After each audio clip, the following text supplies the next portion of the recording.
As Israel's devastation of Gaza continues, the Biden administration just gave Israel 30 days to bring humanitarian aid back up to acceptable levels.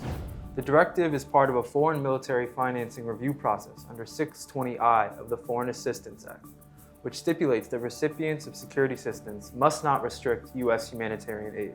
The recent demand follows similar efforts by the Biden administration to assess whether Israel has impeded the delivery of aid into Gaza. Back in April, the government sought assurances under National Security Memorandum 20, or NSM 20, that Israel was not breaching international law or international human rights law. At the time, Secretary of State Antony Blinken assessed that defense articles covered under NSM 20 had likely been used by Israeli security in instances inconsistent with its legal obligations. Nevertheless, Blinken determined that the Israeli government was not restricting the delivery of humanitarian assistance, thereby ensuring that U.S. weapons to Israel could continue to flow.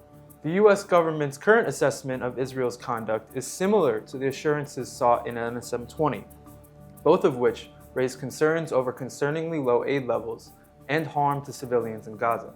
In the wake of this new pressure from the Biden administration, we can expect to see Israel pledge to take some steps to improve humanitarian conditions, just as they pledged to do in the aftermath of April's NSM 20 report. With these assurances, the Biden administration will likely conclude that Israel has met the necessary conditions for U.S. military aid and release this year's foreign military financing. However, whether the steps that Israel takes will have a lasting impact on the humanitarian emergency in Gaza remains to be seen. Aid levels in Gaza since the NSM 20 report have plummeted, and with the civilian death toll exceeding 43,000, there are serious doubts about whether Israel will actually keep to any of its commitments.